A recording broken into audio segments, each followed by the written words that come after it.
de la République. Il s'est donné la mort. Parce que tout simplement, les faits ont commencé bien avant le 17, le 6 particulièrement, avec l'arrivée de Ousmane Kabiline Diatta, Mapol Diatta et consorts. La police nationale a très tôt, par rapport à ben infiltration bu djéggi dayo, enquête bu minutieuse, lañ tégué loxo Ousmane Kabiline Diatta. Et dans les jours à venir, tout juste après les élections législatives, Ousmane Sonko répondra de tout cela. Billahi. Parce que c'est lui qui est derrière tout cela. Man Bah Diakhaté mako wax. C'est Ousmane Sonko qui est derrière toutes ces actions yi nga xamanteni planifiées, financées et qui devaient être mises en œuvre. Ousmane Kabiline a une relation avec ki nga xamanteni mom moy Ousmane Sonko ak ñom François Mancabou. Lan moo tax dans les enquêtes ni Amidia ni Mor Gueye ni Nangam Sangam n'ont cité le nom bu ñuy wax dañuy teub François Mancabou. François Mancabou ñu ko jëlé téléphone ci téléphone Mor Gueye ci benen cas bo xamante cas leneen la qui a très bien entendu ak li ñu doon def mais benen cas la pour ngeen déglu ma yeen ñi di ma déglu ngeen bayyi xel li ma leen wax dans les jours à venir inchallah. Gis nga la force spéciale n'est que l'arbre qui cache la forêt par rapport à ce qui devait arriver au Sénégal. Mancabou a préféré se donner la mort plutôt que d'aller répondre li nga xamante ni moom mooy jàmmarloo ak le juge d'instruction wala jàmmarloo le procureur de la République. Parce que lorsqu'on a appréhendé mort, tous ceux qui ont été arrêtés après ñii téléphone mort la ñii ci enquête lañ xam ne diw ak diw mi ñi ngi bokk ci affaire bi ñoom ñëpp ñu jàpp leen téye leen les 11 excepté ñi nga xamante moom mooy Pape Modou Seck mi daw après parce que c'était malade yóbbu ko pavillon spécial ak moom mi nga xamante ni dafa très tôt il a refusé d'aller déférer li nga xamante moom mooy procureur de la République. Il s'est donné la mort. Les Sénégalais maintenant s'attardent sur les circonstances de sa mort déjà connues. Ils veulent désorienter l'opinion, Ousmane Sonko ak ay journalistes. Dañoo bëgg désorienter l'opinion qui est la vraie question. Pourquoi Mancabou s'est-il donné la mort? À qui sa mort profite? Primo mooy, l'État du Sénégal ne gagne absolument rien du tout si un détenu boo xam dafa dee. Parce que ça décrédibilise une enquête. Mais qui est-ce qui peut gagner? Posez-vous les questions. Pourquoi Kabiline Diatta bañ ko jàppee Ousmane Sonko en a parlé.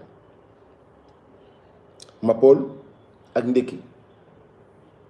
Ousmane Sonko a parlé ci kaawu François Mancabou ak ci kaawu Mamadou Seck. Xanaa Amidia Mor Pape Ousmane Seck xanaa duñ ay membre Pastef. C'est-à-dire que en parlant Ousmane Sonko a communiqué sur l'interpellation bi nga xamante interpellé nañ ko Ousmane Kabiline Diatta bay wax ni buñ sañoon mu sant Sonko. Il a parlé sur ça. Il a parlé de l'affaire François Mancabou et de l'affaire Pape Modou Seck qu'il maîtrise très bien. Maintenant, pourquoi il ne parle pas de Mor Gueye? Pourquoi il ne parle pas d'Amidia? Pourquoi il ne parle pas des autres qui ont été interpellés en même temps que ces gens-là? Parce que, comme je l'ai dit, déglu leen li ma leen di wax ngeen jàpp ko téye ko bu leen neex ngeen yóbbu ko VAR après. Ousmane Kabiline Diatta, François Mancabou, benn cas la ci biir kaawu force spéciale yi. Benn cas la ci biir kaawu force spéciale yi. Comment fallait-il maintenant procéder pour allier li nga xamante ni moom mooy les actions qui devraient être menées par Ousmane Kabiline Diatta et les actions qui devaient être menées par la force spéciale? Comment coordonner cela? Ça, c'était une mission de Kabiline avec ñoom Mancabou et consorts. Ils étaient beaucoup plus dans une mission de coordination que dans une mission de def ay cocktail Molotov et consort parce que maanaam loolu du woon seen but ñoom mais de coordonner li nga xamante moom moo doon am. J'avais dit une fois ci samay publication bi ne ngeen dem ngeen seeti ko que l'État du Sénégal gagnerait beaucoup à avoir l'œil sur Kër Massar Kër Ndiaye Lo et consort et la grande banlieue parce que tout simplement axe la boo xamante ni infecté de ñii ñu jàpp nii tey beaucoup se sont tués d'autres sont mus bi ñu jàppee gars yi mais l'enquête suit son cours ma bëgg Sénégalais yi bàyyi xel ñaari mbir deux choses bi jiitu mooy procureur de la République dafa wax il a parlé de force spéciale il a parlé de fabrication de cocktail Molotov il a parlé de matraque il a parlé de pistolet factice il a parlé d'attaque li nga xamante moom mooy Cap des Biches est-ce que un seul élément de ce qui a été dit par le procureur a été démenti par Ousseynou Diouf bi nga xam Pape Alé Niang moo ko woo Ousseynou Diouf a dit que ni ñoom force spéciale groupe WhatsApp la donc force spéciale existe wax ne moo leen abal fi ñu def cocktail Molotov wax ni fekk na leen ñu yor ñaari matraque électrique ñaari matraque wax na ba wax ne romb nañu Cap des Biches mu ne benn waaye ne fii dañ ko war a attaquer donc tout ce que le procureur de la République a dit a été corroboré par un des éléments en cavale et qui a été entendu à travers le micro de Pape Alé Niang mais d'abord le plus grave dans cette affaire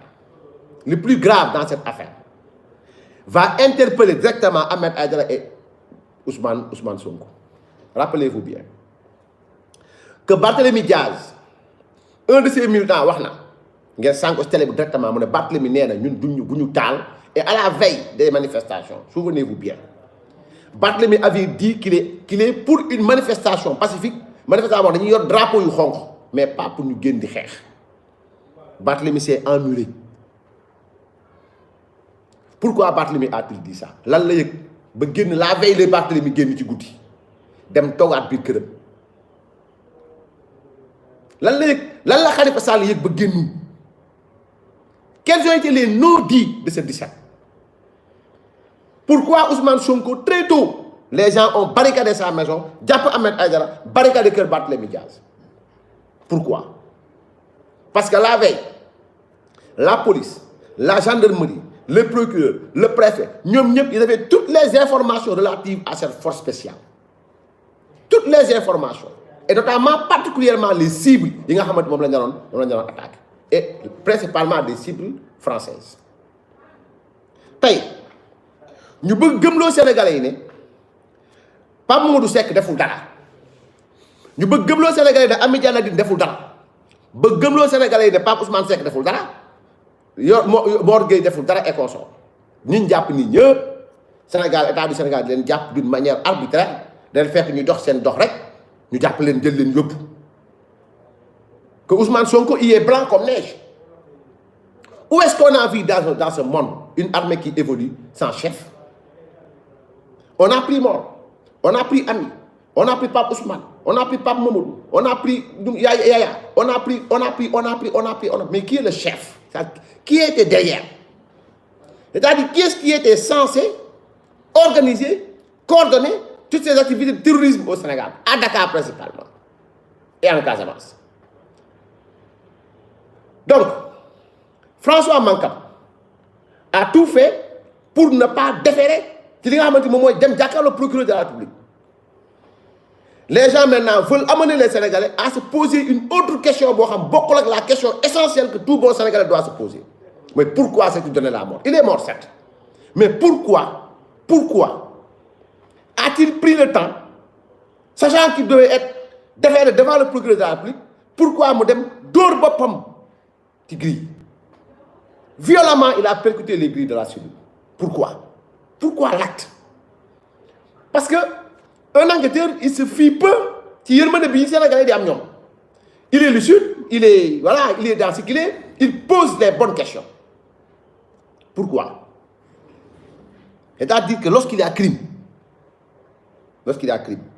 dafa am li ñuy woowee mobile du crime maanaam mobile bi lan moo ko waral